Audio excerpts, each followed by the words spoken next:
8 फरवरी को हिमाचल प्रदेश के मुख्यमंत्री सुखविंदर सिंह सुक्खू नैना देवी विधानसभा क्षेत्र के एक दिवसीय दौरे पर पहुंचे थे, जहां उन्होंने 127.9 करोड़ की योजनाओं का उद्घाटन व शिलान्यास किया। वहीं मुख्यमंत्री के दौरे को लेकर नैना देवी से भाजपा विधायक रणधीर शर्मा ने सवाल खड़े करते हुए सरकारी कार्यक्रम आयोजित होने के बावजूद उन्हें निमंत्रण न दिए जाने की बात कही है। सर्किट हाउस बिलासपुर में आयोजित पत्रकार वार्ता के दौरान विधायक रणधीर शर्मा ने कहा कि मुख्यमंत्री सुखविंदर सिंह सुक्खू का सरकारी दौरा होने के बावजूद उन्हें किसी भी विभाग की ओर से निमंत्रण तक नहीं दिया गया था, जिसकी वे निंदा करते हैं और सरकार द्वारा शुरू की गई नई परंपरा का कड़ा विरोध करते हैं।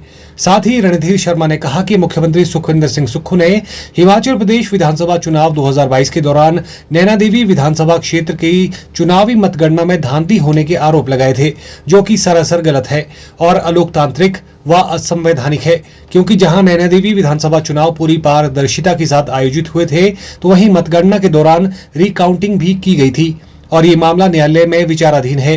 बावजूद इसके मुख्यमंत्री द्वारा धांधली का आरोप लगाना न्यायालय की अवमानना है। वहीं विधायक रणधीर शर्मा ने कहा कि मुख्यमंत्री सुखविंदर सिंह सुक्खू द्वारा 127.9 करोड़ की योजनाओं का उद्घाटन व शिलान्यास किया गया। उनमें से करीब 115 करोड़ के विकास कार्यों की धनराशि पूर्व भाजपा सरकार के कार्यकाल में स्वीकृत की गई थी और कुछ योजनाओं के लिए केंद्र की मोदी सरकार ने धनराशि जारी की थी। ऐसे में करोड़ों रुपए की योजनाओं की सौगात देने के नाम पर वर्तमान कांग्रेस सरकार द्वारा जनता को गुमराह करने का काम किया जा रहा है। हिमाचल प्रदेश के मुख्यमंत्री श्री सुखविंदर सिंह सुक्खू श्री नैना देवी जी विधानसभा क्षेत्र के दौरे पर आए थे, जिस दौरान उन्होंने हर तरह से जनता को गुमराह किया है और निराश किया है। एक तो उन्होंने बयान दिया कि पिछले विधानसभा चुनाव में धांधली हुई है। यह बयान अलोकतांत्रिक है, असंवैधानिक है, क्योंकि पिछले विधानसभा चुनाव में पारदर्शिता से चुनाव हुआ, निष्पक्षता से चुनाव हुआ। मतगणना के दौरान पुनर्मतगणना हुई, रिकाउंटिंग हुई और अभी मामला न्यायालय में है और न्यायालय के विचाराधीन मामले पर मुख्यमंत्री द्वारा इस तरह की जाने वाली टिप्पणी जहां न्यायालय की अवमानना है, वहीं अलोकतांत्रिक एवं असंवैधानिक है।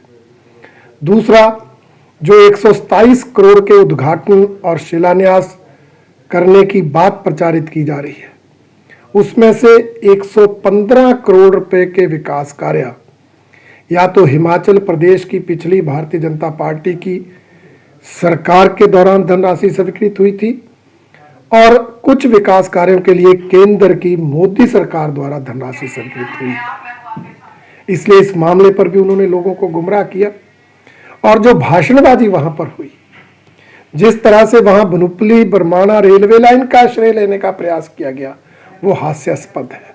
हर कोई जानता है बनुपली बरमाणा रेलवे लाइन को सारा बजट मोदी सरकार के दौरान मिला है और सुक्खू सरकार ने तो जो हिमाचल सरकार का हिस्सा बनता है वो हिस्सा भी नहीं दिया और वो देनदारी 1400 करोड़ तक पहुंच गई है।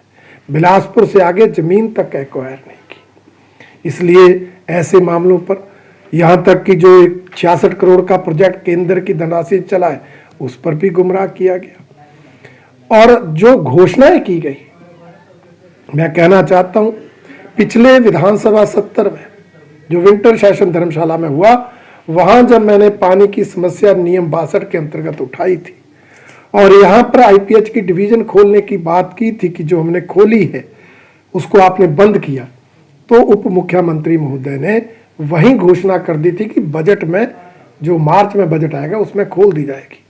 तो विधानसभा के अंदर दिए गए आश्वासन की यहां पर घोषणा करना जनता को गुमराह करने वाला है। पीडब्ल्यूडी डिवीजन की बात भी ऐसे की गई जैसे नई खोली जाए। हमारे नैना देवी विधानसभा क्षेत्र के लिए अलग पीडब्ल्यूडी की डिवीजन नंबर 2 के नाम से है, उसको शिफ्ट करने की बात, अगर शिफ्ट करनी है तो आवश्यकता है, उसके लिए बजट का प्रावधान, भवन बनने, बिल्डिंग्स बननी, उसकी तो कोई घोषणा नहीं।